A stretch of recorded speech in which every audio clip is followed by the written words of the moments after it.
हरे कृष्णा। गोपियाँ कहती हैं, हे उद्धव, वह और की आस करे न करे जिसे आश्रय ही हरि नाम का है।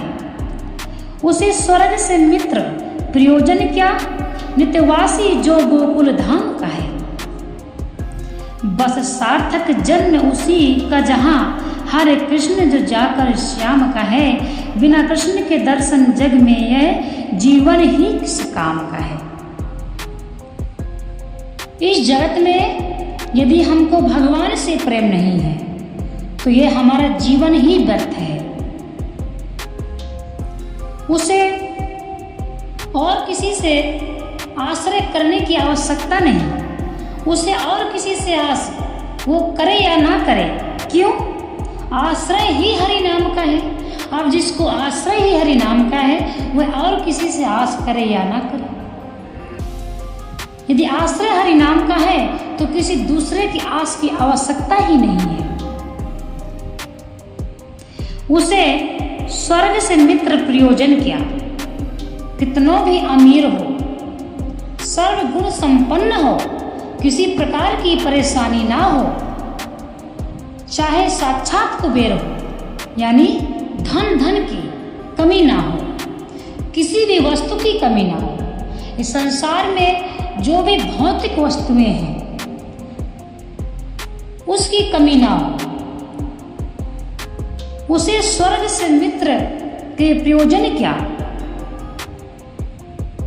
नित्यवासी जो गोकुल धाम का है। अब जिसके साक्षात भगवान श्री कृष्ण है, मित्र हैं, उसे दूसरे मित्र की आवश्यकता कैसे? भगवान उसे सब कुछ देते हैं जो सिर्फ भगवान का आश्रय करता है। कोई विपत्ति आती है, परेशानी आती है, पहले हम 4 घरों से 4 लोगों से सहायता मांगते हैं और जब हमको सहायता नहीं मिलती है तब हम जाके भगवान का ध्यान करते हैं। यही गोपियाँ समझाती हैं, जिसे आश्रय हरि नाम का है उसे दूसरे से आशा की आवश्यकता ही क्या, उसे कोई फर्क नहीं पड़ता। क्यों? उसका बिगाड़ होएगा ही नहीं। बस सार्थक जन्म उसी का जहां इस संसार में उसी का जन्म सार्थक है। किसका? हरे कृष्ण जो चाकर श्याम का है, जो भगवान श्री कृष्ण का चाकर है, उसी का इस संसार में जन्म सफल है। वरना आपने सुना होगा कि मनुष्य का जन्म व्यर्थ है। क्यों?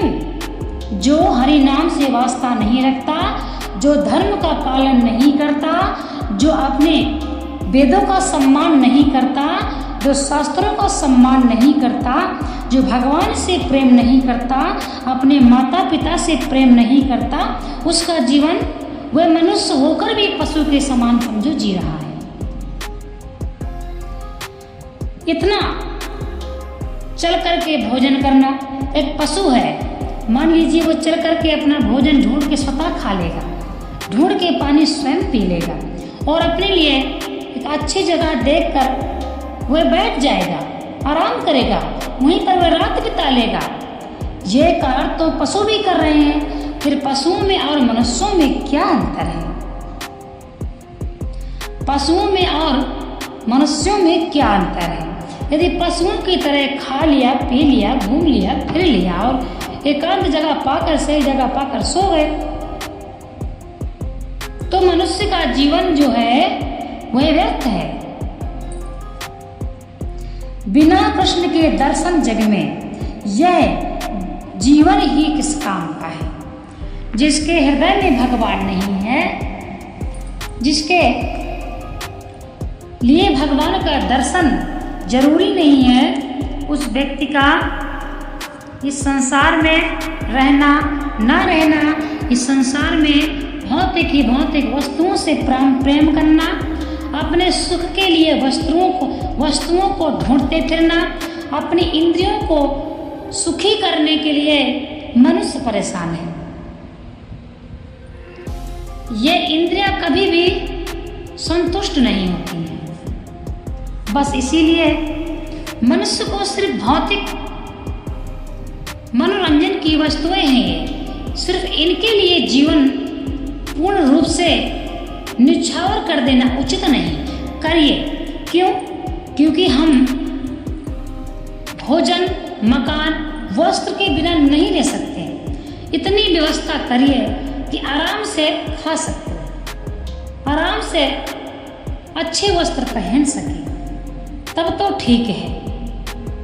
ये तो सादा जीवन उच्च विचार हो गया। यदि अच्छा से अच्छा मुझे खाना है, उसके पास इतने लाख की गाड़ी है तो मुझे उससे 2 गुना लाख की गाड़ी लेना है। उसके कपड़े ऐसे हैं तो मुझे उससे अच्छे कपड़े चाहिए। यह सब भावनाएं रहेंगी तो व्यक्ति कभी भी सुख शांति से नहीं जी सकता है। इंद्रियां भटकती हैं जिस प्रकार से एक दुखित आत्मा भटकती है, उसी प्रकार से यह इंद्रियां भी भटकती हैं। इसीलिए मनुष्य सिर्फ उसी की मांग करता है, उसी की चाह करता है जो वह देखता है। जितना वह अपने नेत्रों से देख पाएगा उतना वह मांगेगा भगवान से। आखिर उसे तो ये पता ही नहीं है कि मेरे लिए क्या उचित है और क्या उचित नहीं है।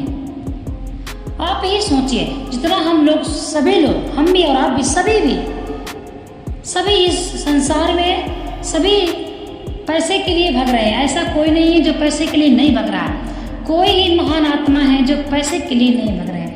अभी भी ऐसे बहुत से योगी हैं, संत हैं, जिनको पैसे कौड़ी से कोई मतलब नहीं, अच्छे वस्त्र से कोई मतलब नहीं और अच्छा से अच्छा भोजन से कोई मतलब नहीं। उनको सिर्फ तन ढकने के लिए दुपट्टा मिले, भोजन पेट भरने के लिए 2 रोटी मिल जाए और बैठने के लिए कोई छाया वाली जगह मिल जाए। और इसके पश्चात तो उनको हरि का भजन करना है, हरि का नाम लेना है। तो उनको क्या आवश्यकता है? ऐसे आज भी कलयुग में ऐसे महान संत हैं जो जानते हैं कि जो भी हम संसार में देख रहे हैं वह हमारे किसी काम का नहीं है। वह एक दिन स्वतः ही हमारा साथ छोड़ देगा और वह नहीं छोड़ेगा तो हमारा शरीर हमारा साथ स्वयं छोड़ देगा। आत्मा, इसीलिए आत्मा ही अजर अमर है।